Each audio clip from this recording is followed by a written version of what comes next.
Hola, en la presente sección hablaremos sobre las definiciones básicas de cinemática de la partícula. Lo que veremos, qué es la trayectoria, qué es la posición y el desplazamiento, qué es la velocidad lineal y la rapidez, y qué es la aceleración lineal y el acelerante. El concepto inicial a abordar para dar el paso al estudio de la cinemática es la trayectoria, la cual podemos definir de la siguiente forma, como el lugar geométrico que pasa por todas las posiciones que va ocupando una partícula durante su movimiento. Como características principales de ello podemos mencionar que la trayectoria no depende del sistema de referencia y que la modelación matemática de la misma para representarla sí depende de un sistema de referencia y utilizar un sistema de coordenadas. Por otro lado, la posición se define como la localización de un punto con respecto a un sistema de referencia utilizando un cierto sistema de coordenadas.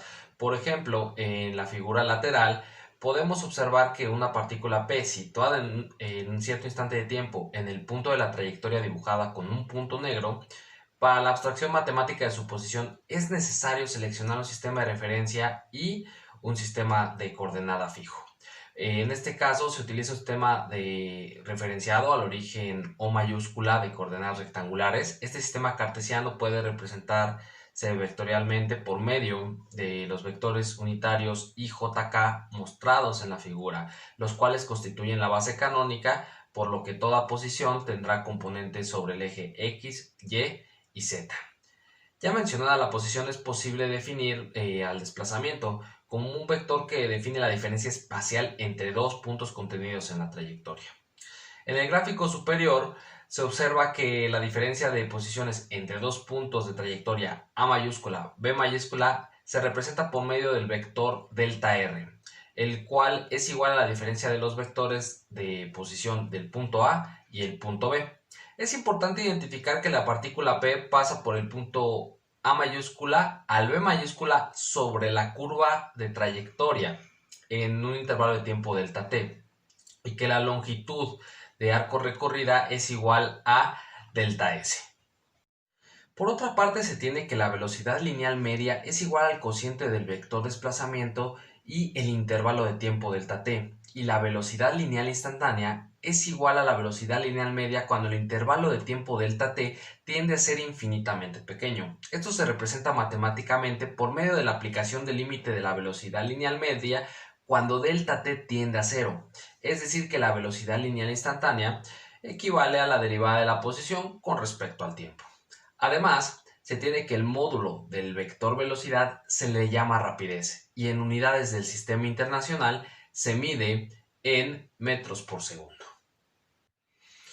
Un aspecto fundamental es definir la dirección de la velocidad. Lo anterior lo lograremos aplicando la regla de la cadena a su definición como límite del cociente del vector desplazamiento y el intervalo de tiempo delta t, cuando dicho intervalo de tiempo tiende a cero, como se muestra en las ecuaciones situadas en el lado superior izquierdo.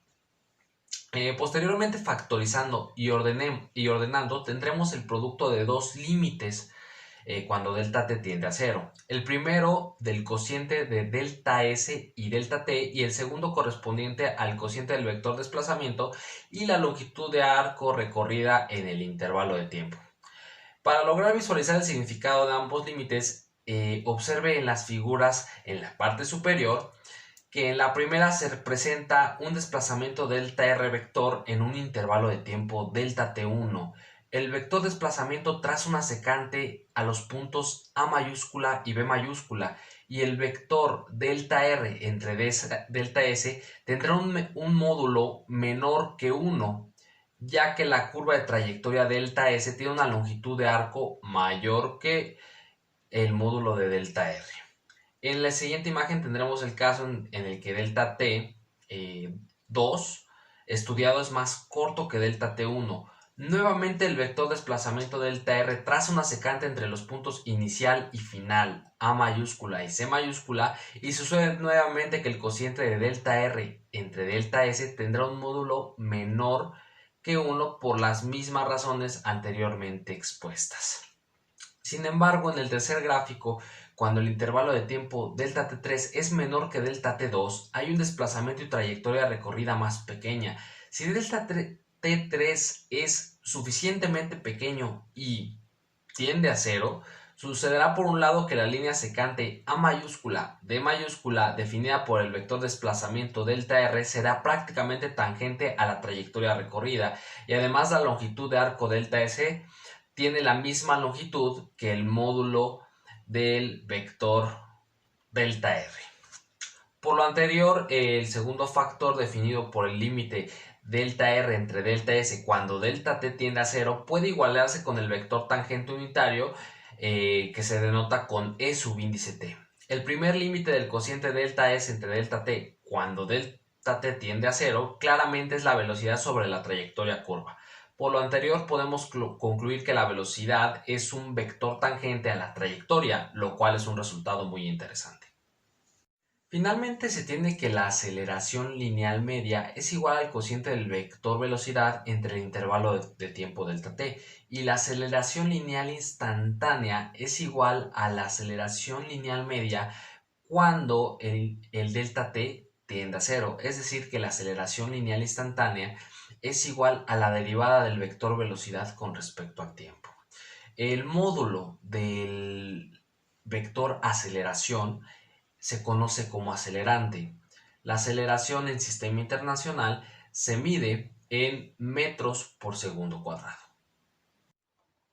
Lo que aprendimos es el concepto de trayectoria, la definición de posición y desplazamiento, qué es la velocidad lineal y la rapidez, y a definir la aceleración lineal y el acelerante. Espero que el objeto de aprendizaje mostrado en esta ocasión haya sido de su agrado. Muchas gracias.